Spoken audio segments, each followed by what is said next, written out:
Michel Bussy. Il fait partie des plus gros vendeurs de livres en France et ses histoires séduisent même la télé. Difficile aujourd'hui de passer à côté de Michel Bussy, dont vient de sortir le nouveau roman. Alors je vais tenter de vous donner 3 bonnes raisons de lire 3 vies par semaine. La première, c'est parce que c'est l'un des auteurs les plus lus en France. Avouez que ça doit piquer la curiosité. Pourquoi est-ce que ça se vend autant? Qu'est-ce que ces romans ont que les autres n'ont pas? Et qui est finalement Michel Bussy? Michel Bussy est un professeur d'université, géographe de formation, qui a vraiment connu le succès en 2013 avec un livre qui s'appelait Un avion sans ailes. Son roman Maman a tort a été adapté pour la télévision. Il est lui-même devenu scénariste pour L'île prisonnière qui est paru dernièrement sur France 2. Autant dire qu'il faut absolument se pencher sur ses romans. Et pourquoi pas ces 3 vies par semaine sorties au début de ce mois.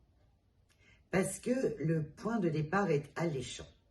En 6 pages, l'auteur nous met dans la tête un mystère qu'on imagine insoluble. Renaud Duval est, a priori, un type quelconque. Physique banale, boulot normal, une femme qu'il aime, sauf qu'il est retrouvé mort en contrebas d'une route. Un accident? Pas sûr. Un suicide ou un meurtre? La découverte dans la boîte à gants de sa voiture de 3 permis de conduire va plonger le capitaine Catel Marel dans une enquête hors norme. L'un est au nom de Renaud Duval, né le 29 janvier 1977 à Charleville-Mézières. Les 2 autres sont au nom de Hans Bernard et Pierre Rousseau, nés à la même date, l'un à Paris, l'autre en Lozère. Tous les 2 sont la copie conforme du défunt. Dernier détail, les papiers d'identité ne sont pas des faux. Comment ne pas avoir envie d'aller jusqu'au bout et le plus vite possible?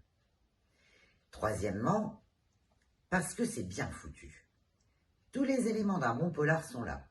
Des secrets, des manipulations, des rebondissements, une enquête sans temps mort et un rebondissement final. Jusqu'au bout, on se demande comment Michel Bussy va retomber sur ses pattes, donner des explications, trouver une fin crédible. Mais il n'y a pas que ça. Il y a aussi ces 3 portraits de femmes.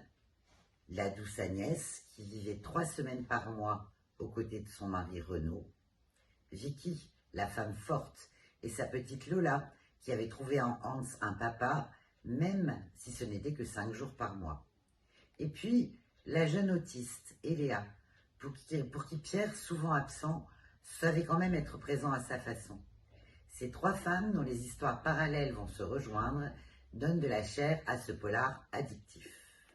Si vous aviez déjà 3 vies par semaine dans l'oreille avant d'avoir vu la couverture du dernier Bussy, c'est qu'il s'agit d'un clin d'œil évident aux 3 nuits par semaine d'Indochine. Voilà l'une des marques de fabrique de ces romans. Le titre fait souvent référence à une chanson. Mylène Farmer pour Maman a tort, Véronique Sanson pour Le temps est assassin, Bachung pour J'ai dû rêver trop fort, et je vous laisse le soin de trouver les autres.